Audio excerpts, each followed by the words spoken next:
Welcome back to CADE 13, CADE at 13. It's an honor to be in your living rooms, homes, kitchens, offices on this Friday. And so excited to be with you again. My name is Sandra. I take care of sales for CADE, Plumpjack, and Cadet Estate Wineries. And I'm really excited to be underground with you today. We've had so many questions about the use of barrels, and I wanted to bring to you today our barrel expert extraordinaire, winemaker Danielle Cyrot, who's winemaker at CADE. I have to share one of the most interesting stories. When we first met, I was giving a tour at CADE, and I was taking a friend of mine through the cellars, and I ran into Danielle, and she had a wine thief, which is basically an apparatus that allows you to taste wine from the barrel. And I said, Danielle, what are you doing? And she said, I'm tasting the barrels. So I said to my friend that I was touring, oh, she's sampling the barrels before she blends them together. And Danielle said, oh no, I'm tasting the barrels. Every single barrel. And I said to Danielle, why? Really? Every single barrel you're tasting? That seems extraordinary. Why would you do that? Well, because every single barrel is different. And that's why we're here, to talk about why barrels are so different. And it's something that I'm really passionate about and find very interesting to continue to learn about and explore.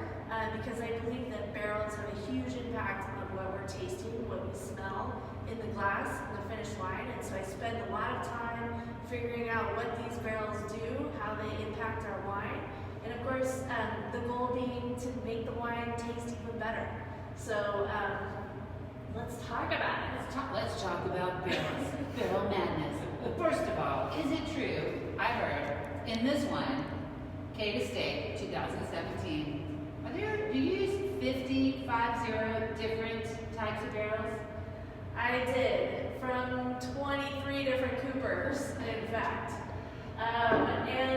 It just goes back to my belief that barrels really can enhance a wine.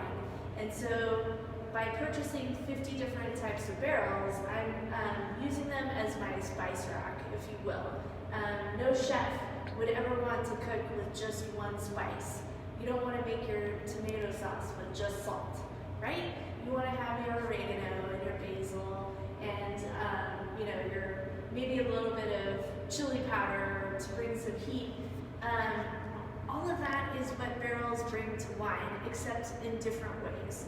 So for the CADE Estate Hell Mountain Cab, I'm really trying to match our individual blocks and individual picks that we have on the property, and taste that wine as it's fermenting, as it's continuing through the life of the wine, and then decide, what does this wine need? Is it lacking in palate structure? Well, I have a barrel that's going to add some structure. Or maybe it's a little vegetal in aromatics, smells like bell pepper, and I want to cover that up. Well, I've got a smoky cherry barrel that's going to cover that up. Other barrels will bring a little bit of mid-palate sweetness. If there's some kind of lack in the mid-palate density, which Hell Mountain Cab has a tendency to lean that way. It has a lot of tannin up front, and then it kind of wanes in the mid-palate and then slaps you on the back of the head with tannin on the end. So I want a barrel that can maybe fill in that mid-palate gap. So I have a barrel that gives us that. And I have combinations of aromas, texture, mid-palate density because of all these 50 different barrels that we're working with. Okay, well, we got to start at the beginning. First of all, you guys have got to come visit CADE 13 because it smells so good in here. Wow, it does. So when you say you have a barrel for this and a barrel for that, and this one tastes like one thing, well, what makes all those things happen? What makes them taste different? All right, let's start with the basics. Let's start with the cooper, the people that make the barrels for us. All of our barrels we purchase from France. France has just over 60 coopers. We work with 23 of them. But coopers are very traditional. They've been making barrels for hundreds of years. And so there's a long-standing kind of tradition of how to make the barrels. So every cooper has a house style, if you will. It starts with the trees in the forest grown in France. And there are several forests throughout the entire country of France that you can purchase the correct species of oak that we need to make barrels. So the forests that we source from are Chancey, Allier, Nevers, Vosges, Fontainebleau, Bertrange, Limousin. The list kind of goes on and on as far as forest selection. So what are you getting out of that forest? Just like grapes, where they're grown has an impact on what you're tasting in that wood from that tree. You can taste the difference from one forest to the next. Absolutely. Is it because you're a super taster? Well, there's a lot that goes into this, right? So I think some researchers might say, oh, there's no way you can taste the difference between the forests. But if you work with a cooper for the amount of time, I guess, that I have now, who has been sourcing from the same forest and making the barrel the same way for years and years, you start to develop a taste for certain characteristics within that forest. These forests are all over France, so in the warmer areas, the rainier areas, the drier areas, and even down to the soils that that tree is growing in, whether it's chalky, volcanic, or clay, has an impact on how that tree grows, the tannin structure of that tree, and what you're going to taste in the resulting barrel. And that makes a lot of sense to me. So then, once you select the forest that you're going to go to, most of the forests in France are controlled by the government, meaning the trees are cut down and sold in an auction environment. And the forests are actually managed by the ONF, the National Forestry something or other. We're forgetting the other term. I would totally tell you what it is,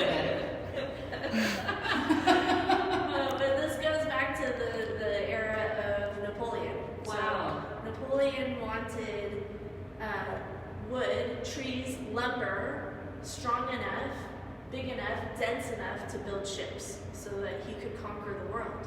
So because of Napoleon, we now have these forests that are managed by the government, controlled, meaning they are replanting every time you cut down a tree, 2 new plants are put in, and they're managed so that you can get the quality of wood we need for barrels. We want them to be straight, you don't want any kinks in them, you don't want a lot of scraggly arms because they're not thick enough to make a stave. So at any rate, the coopers will go to these auctions and they'll bid on the trees that they want. On a whole tree? On a whole tree. They take the whole tree from top to bottom to the cooperage, or usually to a stave mill, where it's actually cut into staves. And then they have to figure out what to do with the rest of the tree that isn't thick enough or the right width to make a stave. So a lot of the stave mills have secondary industries where they would sell for furniture or maybe wood floor, paneling, stuff like that. So then from the stave mill, those staves go back to the cooperage where they're seasoned and air dried outside for 24 to 36 months. And there's different ways of stacking the staves in order to achieve more homogeneous air drying. And when it rains, you can imagine it this way, that rain is slowly penetrating through the staves and helping to leach out some of the tannin that's naturally in the wood. Because we don't want a lot of that kind of raw wood character. So seasoning of the oak staves is very important. Then, after 24 or 36 months, it goes to the cooperage where it's made into a barrel. So, how do they get this curve So this is another interesting part about Can you guys barrels. see that? The curve of the wood? So there's a couple of different ways that you can bend the stave in order to form the shape of the barrel. The traditional way is with fire. You put it over an open flame, and as the wood gets hot enough, warm enough, eventually it'll start to break some of the lignin and the tannin, the structure of the wood, and you can tighten it up and form the stave. That's what the rings go on. That's what the rings go on. You can also use steam to do the same process. So it gets a nice steam bath that's warm enough to bend the staves. And the idea with steam is that you're also, again, leaching some of that raw tannin, that raw wood characteristic out of the staves. And then the last technique is just full water immersion. So you put the entire staves into a water bath, and then pull it out, have it briefly on an open flame, and you can bend the stave. So we use all three techniques. As far as the barrels that we purchase have all three, because actually the steam bend and the water immersion barrels definitely have less tannin, less woody characteristics. So that is a nice pairing, a nice match with Hellmount Cab. Because you start with so much tannin. Exactly. That makes sense. Oh, wait, a question? Yep, Sandy wants to know how many times you can use one barrel. Well, we use our barrels for about 4 years, depending on the wine. Our reserve wine, the CADE Reserve and 13th Vineyard Reserve Hellmount Cabs are 100% new French oak. So the wine is aged for 20 months in barrel, and then after that 20 months or 2 years, essentially, that barrel then gets kicked down into the CADE Estate Hellmount Cab, which will be used for another 2 years as a percentage of the new oak that we use. And then after that, we'll sell them to whoever wants to buy them. So the CADE estate is 75% new oak, and then 25% came from the reserve program. Exactly. Gotcha. So, yeah, go ahead. Yeah. Another question. Instagram. Is the winemaking process the same for CADE Estate Cab and the Reserve? What is the difference between the two? The winemaking process is the same between the estate and the reserve. Basically, the reserve is a selection of what I think is the best of the best of the vintage. So I'll go through after we're done with fermentation and everything has been in barrel for a few months and it's finished with malolactic fermentation. We'll go through and taste each individual lot, each individual pick that we made for that year, and I'll pick out my favorite lot, and then within that, I'll pick out individual barrels within that lot that are reserve, and then start blending that way.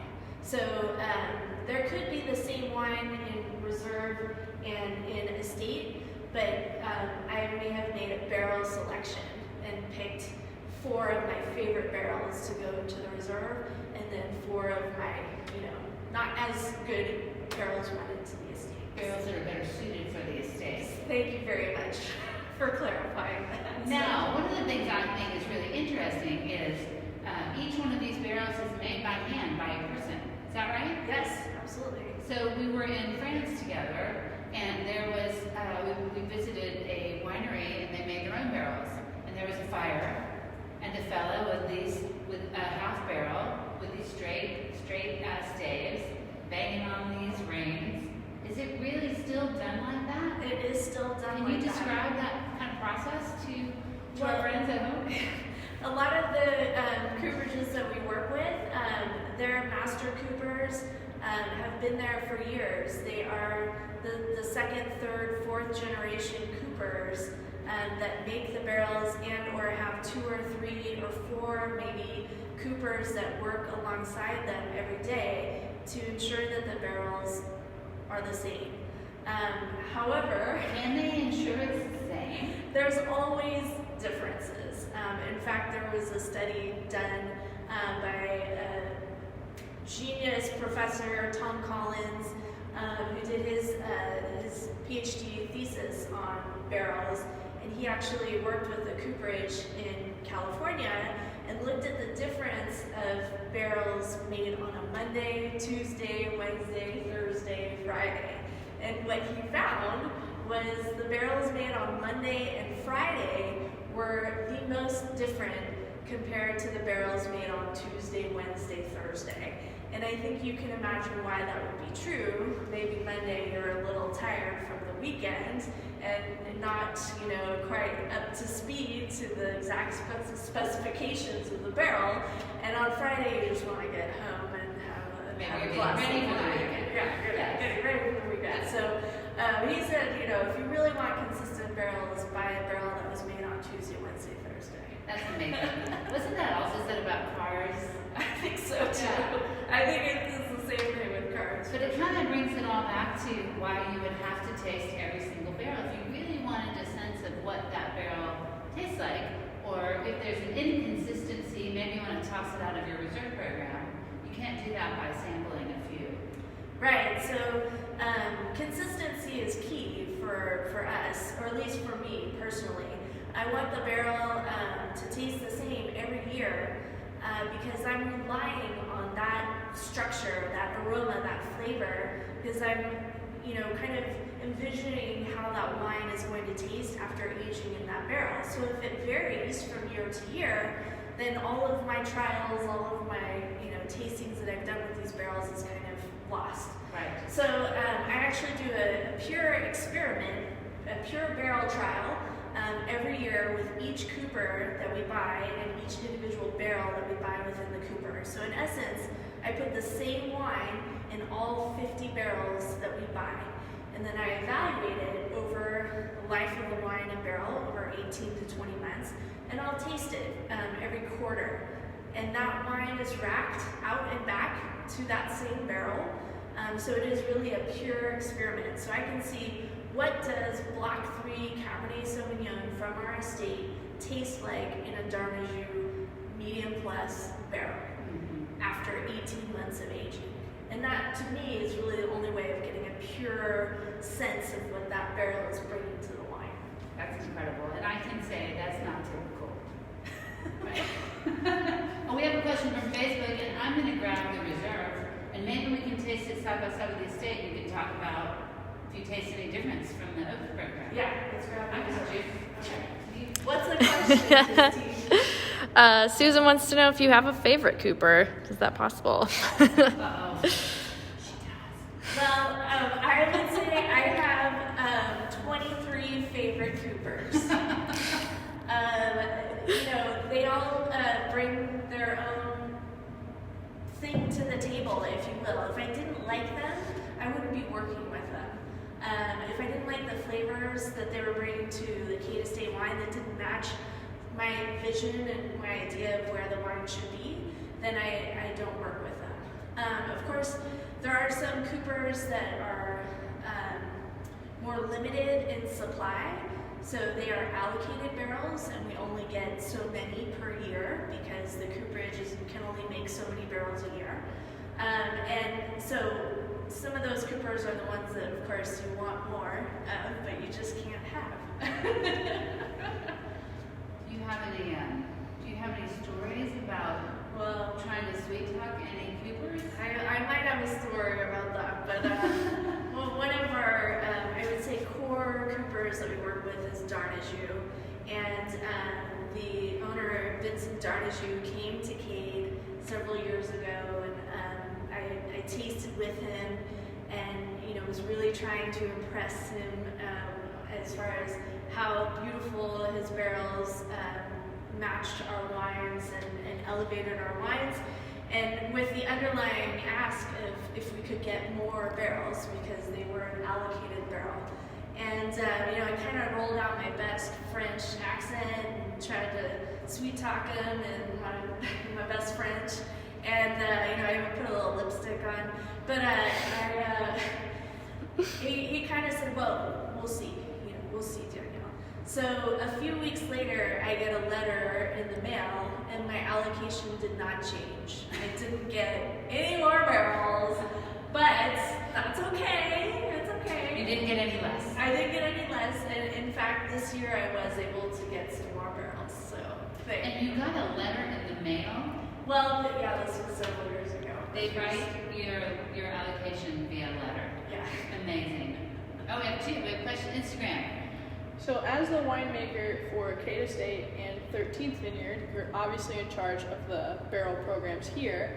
Are you also the barrel consultant for the other Plumpjack wineries as well? Smiley face girl power. Oh, awesome, yay! No, I just am in charge of CADE and CADE 13th Vineyard. Jeff and Aaron, the winemakers at Plumpjack and Odette, do their own barrel program. And while we do buy some of the same coopers and some of the same barrels, and we can kind of pool our resources as far as group pricing and stuff like that, we are all left to each other's own accord as far as what barrels we want to work with. Christy? Yes, Facebook. Is climate change impacting the oak trees and the barrels that you use? Well, I think we're going to be seeing an impact in the next several years. One thing I didn't tell you, fun fact, the age of the tree is between 100 and 200 years old in order to be big enough, large enough to be cut down. So it takes 2 centuries of growing these trees to make a barrel. The impacts of climate change over the last 20, 30 years plus, 40 years, I think it's going to take a little bit of time for us to see that. I know the forestry management is very keen on looking at those impacts and trying to mitigate it and manage it. So I think they're doing an exceptional job, and we're just fingers crossed that we still have the supply of barrels. Well, I think one of the ways it's affected us, climate change, is that with 15 vintage, for example, we had droughts in California, a couple of vintages, and we did not have as much wine as we thought we were going to have due to break it, to shatter, and other things. So Danielle's ordering her barrels 9 months in advance, so you ordered 40% more than we actually needed at the end. And so the next year we had extra barrels. So I think climate change is affecting that in that way. Not necessarily the trees that are being grown at this point, but how we're using them and what we might need, trying to predict anything. Yeah, and I mean, coopers are a lot like farmers, if you will, in that you are dealing with Mother Nature, and sometimes you have pests and diseases or storms or big events that come through that could devastate the industry, but you just have to keep going. So. Oh, Instagram. How do coopers ensure no TCA in their barrels? Do they provide any guarantees? So yeah, several of our coopers do offer testing on the barrels, which you can pay maybe 10 euros to test each individual barrel for TCA. If we do find a barrel within the winery, I would say 100% of the time the coopers have replaced the barrel for free. One of the other things we could do is, which I don't do too often because honestly the percentage of TCA barrels is very, very low. I've had maybe a handful in my 20-year career. But they will also take wood scrapings of the head or the bilge of the barrel, and you can test that. It does happen. There's a few ways that it can happen that we think, but in my experience, very, very low percentage. So not a huge concern. Let's taste this reserve. And I think I can tell the difference between the oak here. Yeah. What do you think? Well, the reserve definitely has a little bit heavier toasted barrel, so I tend to lean more towards the medium plus heavy side. That you get more of the coffee, chocolate, brown spices, the vanilla, clove, brown sugar even characteristics, because I really like how that pairs with the Howell Mountain fruit. For the CADE Estate home on cab, because we're using less new oak percentage-wise, I'm also trying some slightly lighter toast barrels for the estate, because I really want that fruit to come out, that bright red fruit.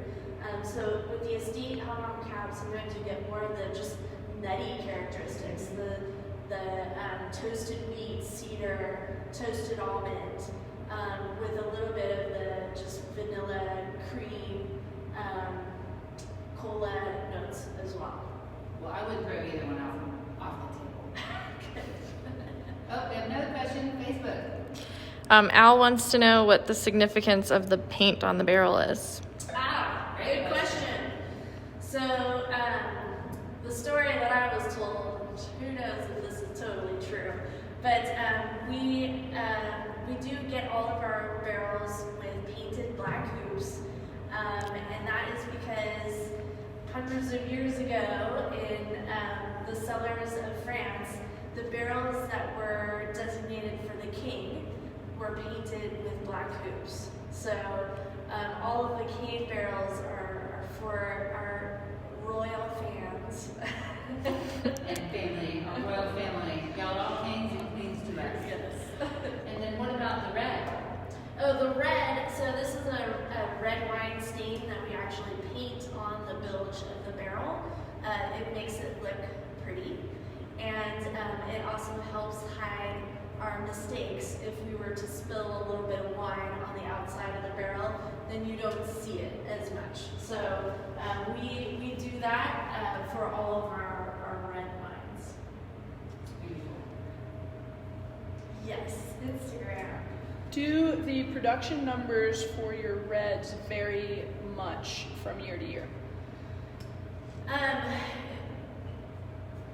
As far as our cases or our number of barrels, maybe? Production, yes, they do. Number of barrels, Because we're defined by this estate, it really depends. 15 was quite short, 17 was not as short. So it just depends on Mother Nature. Right, so 2015, we were impacted by a lot of shatter, so we just didn't have berries form on the cluster. So our yields were down in 2015, 60% of normal. Compare that to 2018, which was a bumper crop year, and our yields were up probably 30% of normal. So that's pretty typical, I would say, of a 5-year stretch where you'll see 1 year of either frost impacting us or just pure Mother Nature being abundant and giving us a bounty. So. And when we have a year where we're 50% down, we can't just go buy some wine from someone else, because we're really proud that these are estate wines that are grown, bottled, produced here on this estate. That's really what makes CADE, besides Danielle, is the dirt. Yeah. Should we look inside a barrel and check it out? So when it's over that fire, Yes. what are they doing? Besides bending the staves, is anything else happening? So after they've bent the stave, then it's really about the toasting level of the barrel. So every cooper has their own level of toasting. You can get light toast, medium plus toast, heavy toast, medium long toast, medium slow toast. There's several different variations. Let me get my flashlight here. So this is actually a medium plus toasted barrel. You can see at the bottom of the barrel is the blonde wood. We don't toast our heads of the barrel, so they're untoasted heads. But the inside, the body of the barrel has been toasted over an open flame for a period of time. I'm guessing this is between 40 and 50 minutes over an open fire. But every cooper has their own house way of doing it. They might have a higher temperature flame to get that toast, or it might be a low flame, low temperature for a longer period of time. It's all dependent on the cooper, and this is where some of the artisanal aspects of the cooper come into play. And you can even see some of this variation here. It's a little bit darker on the top here versus the middle of the stave, and a little bit darker on the bottom. That's very typical of a barrel that's toasted on an open flame like that. So even within the barrel, there's going to be variations of flavor, because the stave at the top is a little bit darker, the stave in the middle is a little bit lighter, and at the bottom. So within the barrel, and there's huge even variation within it. You want to see a lot of homogeneous staves, but in actuality, because of just the nature of making a barrel and toasting it on an open fire, you will see some of this variation. And I also want to point out, for those of you who don't know, what holds this barrel together is the liquid inside. So it swells the wood, and which is held by these hoops. So it's just staves of wood, liquid, and metal hoops keeping that barrel together. Yep. So I also wanted to show you a few of the markings on the barrels to show you some of the variations that you might see with a cooper. So the next time you come visit us up at CADE, or go to a winery and see the cellar, you'll see these markings from the cooper. So here's Darnajou. It's telling us it's a medium plus barrel. That's the year that it was made, but this is actually an empty one that we have for show here. This is another cooper that we work with, Taranso. They have a marking, just reference 112, which is an indication of the tightness of grain, and medium plus toasting here. So just another layer. I do want to show you this one. This one always gets a good laugh from people that come visit us. This is Nadalier, is the cooper.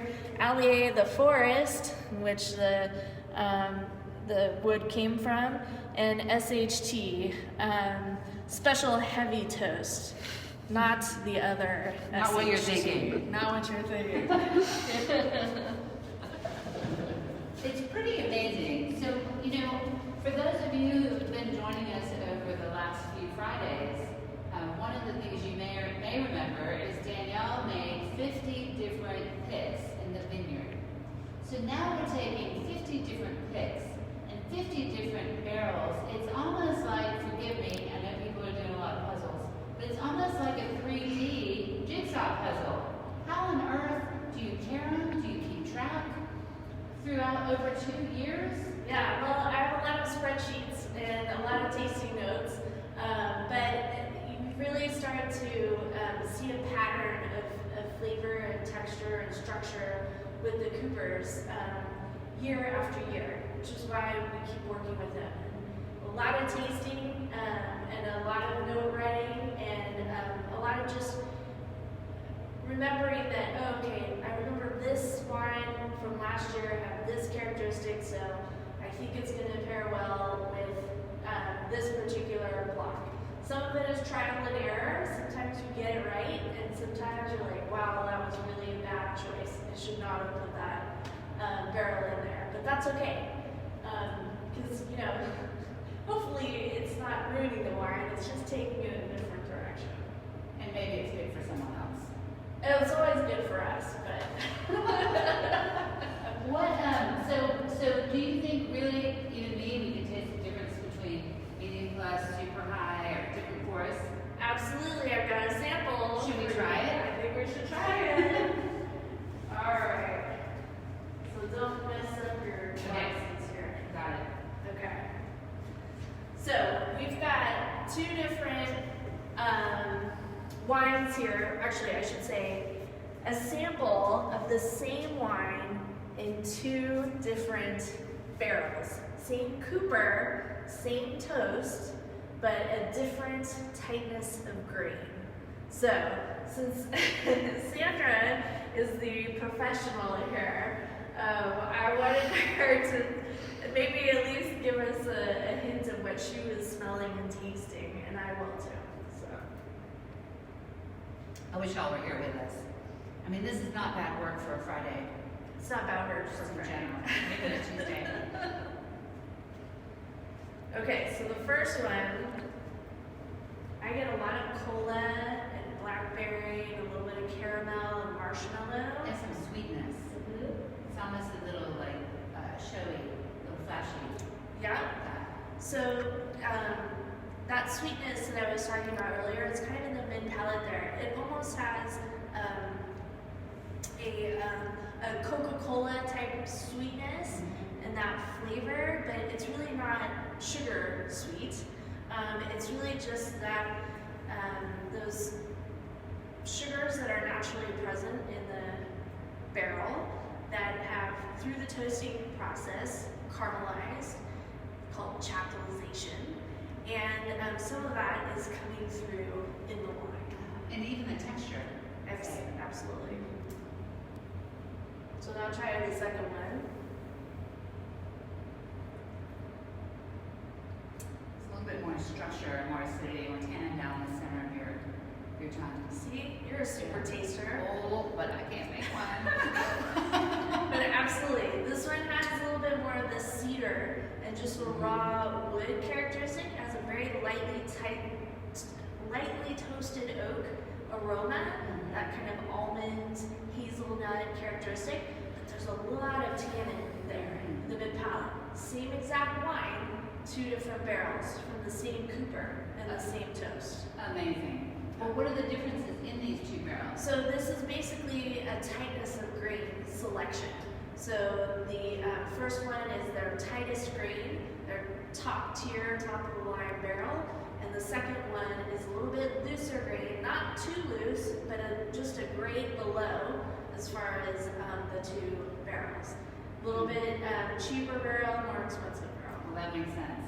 Yes. But you can see why one would work for one wine and one would work for another wine. Well, and I get questions all the time. Why are some wines, so much more expensive than others? They both say never cab. And I think this is one thing to talk about. I mean, what, not to be crass, but what does a barrel cost? Well, this year I just finished purchasing our barrels for 2020, and I would say on average our barrels were 820 euros, with the highest barrel being about 1,100 euros. Does John know that? Yes. Now he does. But this year I bought 577 barrels for the CADE program, which was about 550,000 euros worth of barrels. So there's different ways to get impact from wood. One is one of the best barrels in the world, and one is to throw some oak dust in a big vat of wine. I think those are the things that add up to make up the difference between good and great and what we're going for here. We are very traditional in our techniques in that we're buying new French oak barrels and aging the wine in barrel. We certainly could add oak chips and powders and stuff. We choose not to because I prefer the characteristics that you get out of a new French oak barrel rather than some of the staves. Not to knock the staves or anything, they do their part. But You can taste the difference. we don't do that. Yes, you can taste the difference. Oh, and a question from Facebook. Yeah, so there's a few people that have joined a little bit late, and they are curious where we are and if there's a story behind it. Yes. You want to talk? All time. Yeah. We are at CADE 13th Vineyard, our newly acquired property that we bought in 2016. And we are in the cave, and this is our tasting room within the cave. So when we bought the property, the cave was already here, but this was dug out in 2001, 2002. The winery, CADE 13th Vineyard, is from 1886, and it is a gravity-feed winery, a beautiful stone winery that has 3 levels, and we are at the bottom level, underground, in the caves. So, And these caves offer a number of different benefits. One is the temperature. yeah, so the cave stays at about 55 to 58 degrees throughout the year. In the summer, when it warms up, obviously it can get a few degrees warmer in here, but in the winter it cools down. So great for storing wine. It also has a real natural humidity in here, which is also good for the barrels to keep them nice and full and not leaking. So this is a great way to store our wine. I remember you telling me another story from that PhD study, I believe. Danielle told me that where the staves come from on the tree make a difference. Absolutely. So I told you before that when the coopers buy the tree, they buy the whole tree from top to bottom, from the trunk all the way to the tippy top. And if you imagine, these trees are several hundred feet high, and so the structure of the tree at the bottom, therefore the tannin, is different than the structure of the tree at the top. And so when you have a barrel that's made of sections of the tree, some coopers are even mindful of which section of the tree the stave came from, whether it was the bottom, meaning a little bit more tannin, or the top, less tannin. So it gets pretty complicated. Goes back to why you would taste every barrel. Yes. Every barrel is truly a living entity. Yes. Yeah. Facebook? They want to know if you did anything special for your birthday, which I think was yesterday. I was saying that I can't. I did. I got takeout from Angèle, one of my favorite restaurants, and had a wonderful meal with some really good wine. And we had some salmon rillettes, which were amazing, and a beautiful baguette with French butter and some potato spring garlic soup and chocolate mousse for dessert. It was great. That sounds like a good evening, Yes. for sure. Which now they want to know what wines. I did start with some bubbles, so made carneros, always a standby in my house.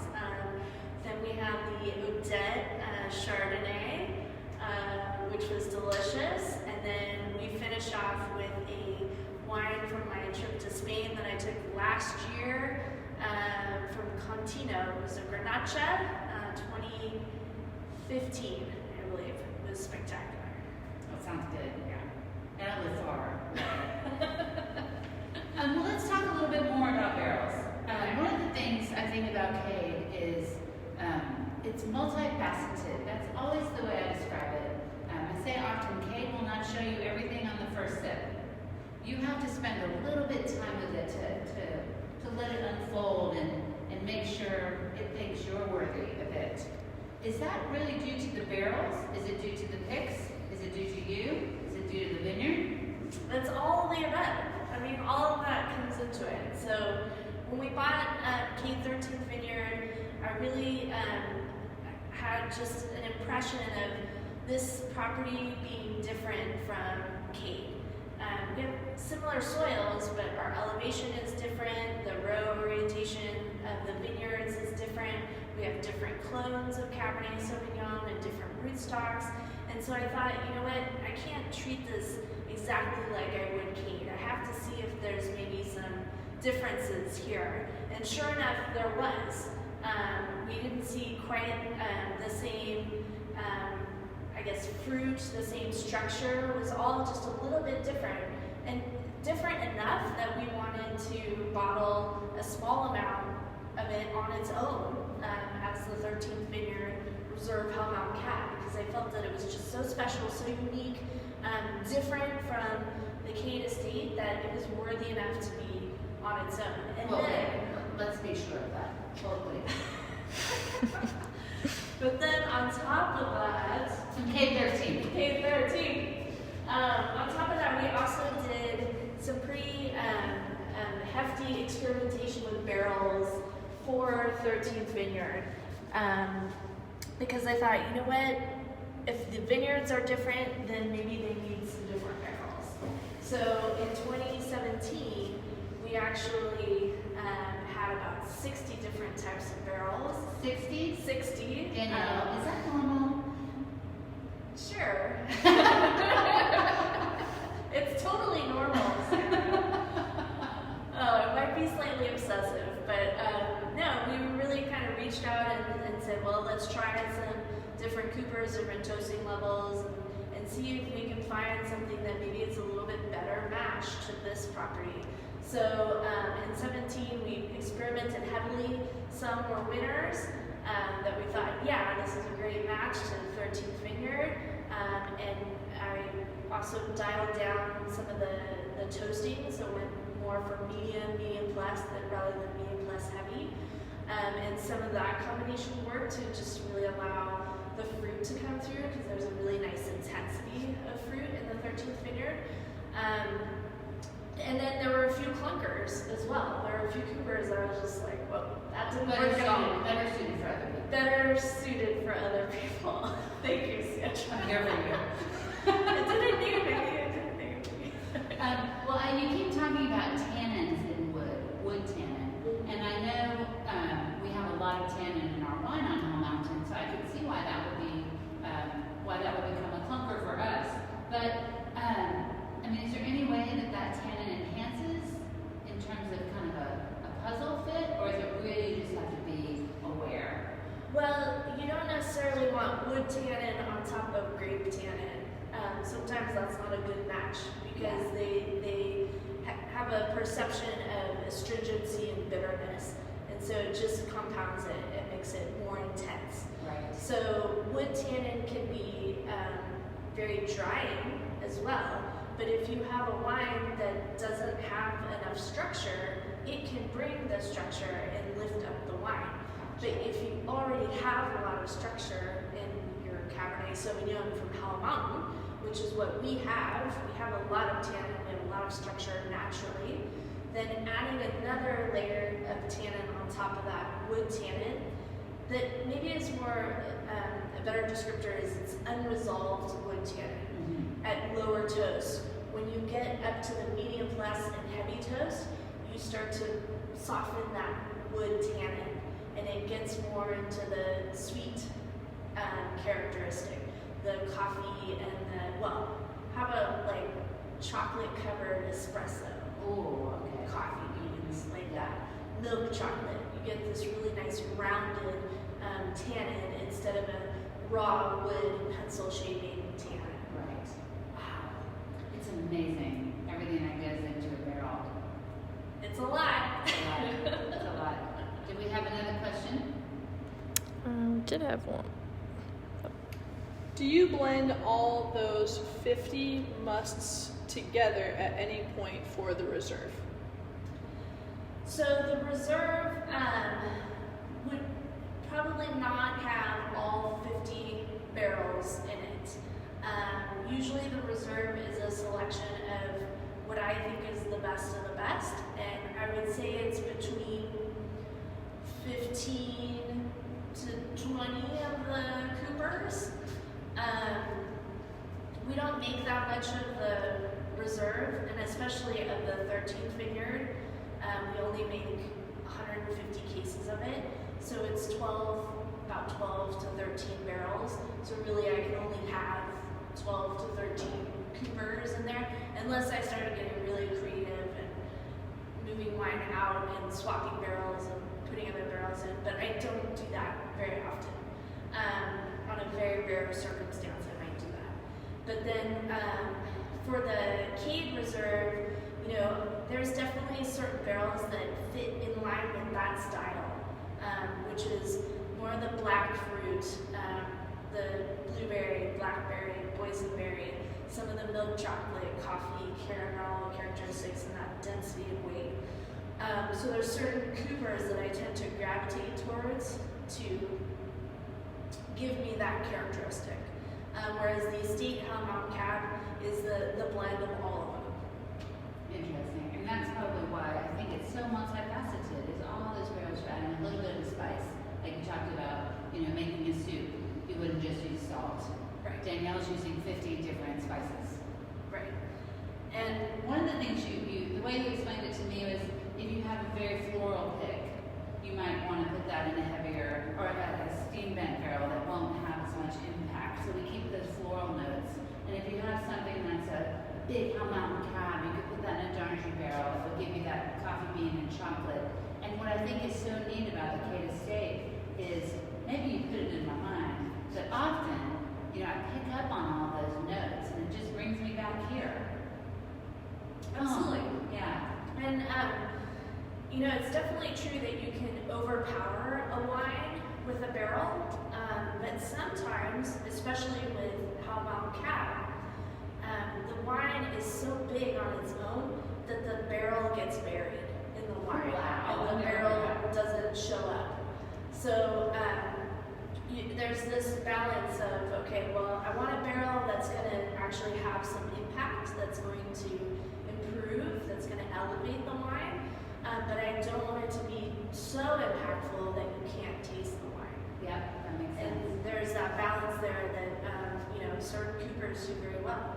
And other winemakers might take a different approach and say, well, I don't have to buy as many new barrels because I have this barrel that's super impactful, so I'm just going to add a small percentage of that to the overall blend. That works too. If y'all come visit us, that barrel trial is at CADE Estate, and you can pass by it and see all 50 coopers, which is pretty neat, actually. And then, I know we don't have Sauvignon Blanc out, but it is Sauvignon Blanc season, and a lot of people are opening patios out and about. You use many different fermentation vessels, even on your Sauvignon Blanc. I do. So it's mostly stainless steel fermented, but we do ferment about 10% of the Sauvignon Blanc in French oak barrels, and a small percentage in concrete fermenters as well, concrete tanks. But for the CADE Napa Valley Sauvignon Blanc, I buy 12 different barrels from 8 coopers. For Sauvignon Blanc? Sauvignon Blanc. Is that unusual? Maybe. What does that do? Is it the same thing about layers of flavor and texture? Absolutely, and especially with Sauvignon Blanc, I find that there's only kind of a handful of coopers that do it well, because every cooper will tell you, I have the perfect barrel for you. This one's going to go great with every wine that you make. And after trying a lot of coopers with Sauvignon Blanc, I found that they were just too heavy, too heavy-handed, and they covered up all of the beautiful aromas that we're trying to preserve. So it's that balance of finding the barrel that will give you texture and a creaminess in the mid-palate that won't be so dominant in aromatics that it covers all of that fruit that's naturally present in the Sauvignon Blanc. Right, great. Want to taste the Sauvignon Blanc, not the wood. Exactly. Right. So I found just through trial and error that there's certain coopers that can do that really well, and that match up with the style of Sauvignon Blanc that we're trying to make. And other coopers, it's suited for a different variety or a different style of wine. That's right. That's right. It's delicious. Well, as we wrap up, do you guys have any other questions from Facebook or Instagram? Hope to see you here soon. Yes. We say, I say every time, and I mean it every time, we don't get to do this without you. She makes it, you drink it. Without either one of y'all, we're in trouble. So I think I've been enlightened so many times. I've learned things about oak every single time I talk to you, Danielle. Thank you for sharing your knowledge and, more importantly, your expertise with these wines for all of us to enjoy. Thank you. Thank you for watching, and a shout out to all of our coopers that we work with. I love you. Thanks. Cheers. Oh, wait. Cheers. We can't cheers. Sorry. We didn't play. See you soon.